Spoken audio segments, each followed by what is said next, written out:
ఉసురు పోసుకున్నది అనేటటువంటి విషయం మనం ఒక వారం రోజుల నుంచి కూడా మనం చూస్తున్నాం.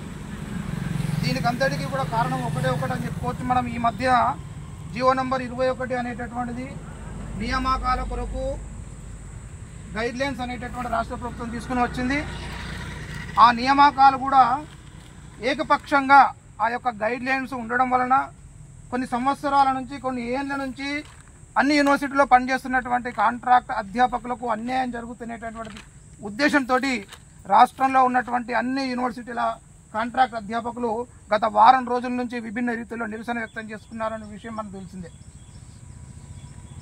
అయితే ఇది కాంట్రాక్ట్ అధ్యాపకులు అడగడం విషయంలో తప్పేమీ లేదు. ఎందుకంటే లీగల్గా ఏది ఉన్నప్పటికీ కూడా కాంగ్రెస్ ప్రభుత్వము అధికారంలోకి వచ్చినప్పుడు మేనిఫెస్టోలో పెట్టినటువంటి విషయాన్నే కాంట్రాక్ట్ అధ్యాపకులు అడుగుతున్నారు తప్ప కొత్త డిమాండ్ అయితే ఏమీ లేదు. అక్కడ ఒకవేళ లీగల్గా చెల్లుబాటు కాదు రెగ్యులరేషన్ అని చెప్పేసి అనుకుంటే మేనిఫెస్టోలో కాంగ్రెస్ ప్రభుత్వము ఈ విషయాన్ని రెగ్యులరైజ్ చేస్తాము, ప్రత్యేకంగా యూనివర్సిటీలో పనిచేస్తున్నటువంటి ఒప్పంద అధ్యాపకులు అని చెప్పేసి ఎందుకు పెట్టింది అని చెప్పేసి ఈ సందర్భంగా నేను ప్రశ్నిస్తున్నాను.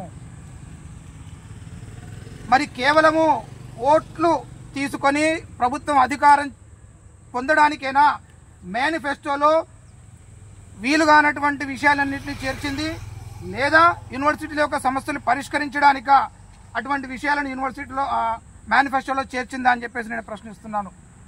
కాబట్టి కేవలం మేనిఫెస్టోలో చేసినటువంటి విషయాన్ని తీసుకొని ప్రభుత్వం ఇప్పటికైనా గత వారం 10 రోజుల నుంచి అధ్యాపకులు విభిన్న రీతుల్లో అన్ని యూనివర్సిటీలో నిరసన తెలియజేస్తున్నారు.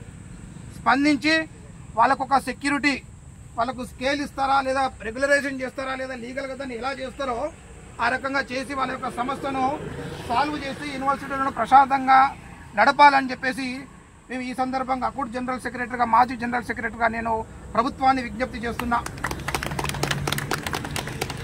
అంతేకాకుండా అన్ని యూనివర్సిటీలలో దేశం మొత్తంలో యూనివర్సిటీలో నియామకాలకు యూజీసీ నిబంధనలు వర్తింపజేస్తారు. కానీ ఈ రాష్ట్ర ప్రభుత్వము ఒక కొత్త 21 నిబంధనలు అని చెప్పేసి 21 జీవోను తీసుకొని వచ్చింది. యూజీసీకే కొత్త నిబంధనలు జారీ చేసింది మన మిత్రుడు అన్నట్టు. మేము ఈ నిబంధనల ప్రకారమే చేస్తాము అని చెప్పేసి ఈరోజు చెప్తాంది. ఆ నిబంధనలు తయారు చేసింది ఎవరు? ఉన్నటువంటి విద్యావేత్తలు ఉన్నారా? యూనివర్సిటీలో ఉన్నటువంటి మేధావులు ఉన్నారా? అన్ని యూనివర్సిటీలో పనిచేసేటటువంటి ప్రొఫెసర్స్ ఉన్నారా? రీసెర్చ్ స్కాలర్స్ ఉన్నారా? ఎవరు లేరు. ఒక 3 ప్రొఫెసర్లు కలిసి వాళ్లకు అనుగుణంగా తయారు చేసుకొని చిన్న చిన్న మిస్టేక్స్ కూడా కేవలం పబ్లికేషన్లలో first author, second author, third authorship తెలియనటువంటి వాళ్ళు కూడా ఈరోజు నిబంధనలు తయారు చేసేటువంటి స్థితి ఈరోజు మనం చూస్తూ ఉన్నాం. అసలు సెమినార్ బుక్కి ISBN నంబర్ ఉంటుందా, ISSN నంబర్ ఉంటుందా తెలియనటువంటి మేధావులు ఈరోజు మన విద్యా వ్యవస్థలో ఉన్నారు. అటువంటి వాళ్ళు నిబంధనలు తయారు చేస్తే మనం దాన్ని ఒప్పుకొని మనం నియామకాలకు పోవాలన్నా మనం. కాబట్టి యూజీసీ నిబంధనలను చూసి లేదా నియామకాలు చేయాలనేటటువంటిది కనుక ప్రభుత్వానికి చిత్తశుద్ధి ఉంటే, యూనివర్సిటీలను బాగా నడిపించాలనేటువంటి చిత్తశుద్ధి ఉంటే, ఉన్నటువంటి కొన్ని ఏళ్ల నుంచి పనిచేస్తున్నటువంటి కాంట్రాక్ట్ అధ్యాపకులకు ఏ పరిస్థితుల్లో న్యాయం చేస్తారో మీ యొక్క మేనిఫెస్టోలో చెప్పినటువంటి దాన్ని. కొత్తగా వాళ్ళ డిమాండ్ కాదు ఇది, కొత్తగా వాళ్ళ డిమాండ్ కాదు, ఏదో మీ మెడ మీద కత్తి పెట్టి మేము సాధించుతామని చెప్పేసి నిబంధన కాదు ఇది. అటువంటి ఉద్యమం కానే కాదు. మీరు పెట్టినటువంటిదే మీరు అమలు చేయండి అని చెప్పేసి నేను వాళ్ళ తరపు నుంచి మేము అడుగుతున్నాం. కాబట్టి ఎలా అమలు చేస్తారో, మీరు లీగల్గా ఎలా సాధ్యపడుతుందో మీ యొక్క లీగల్ యొక్క అడ్వైజర్ వాళ్ళతో చూసి దాన్ని అమలు పరచాల్సిందిగా చూస్తున్నాం. లేదనంటే గతంలో రాష్ట్ర ప్రభుత్వం దాదాపు 15 సంవత్సరాల నుంచి యూనివర్సిటీలో ఉన్నటువంటి అసిస్టెంట్ ప్రొఫెసర్ నియామకాలు కాదు కదా, అసలు ఏ రకంగా యూనివర్సిటీలను పట్టించుకోలేదు. ఇక ఈ ప్రభుత్వం వచ్చిన తర్వాత యూనివర్సిటీ భూముల అమ్మకానికి పోతున్నది, ఇంకా ఈ రకమైనటువంటి యూనివర్సిటీ వ్యతిరేక కార్యకలాపాలకు పోతుంది.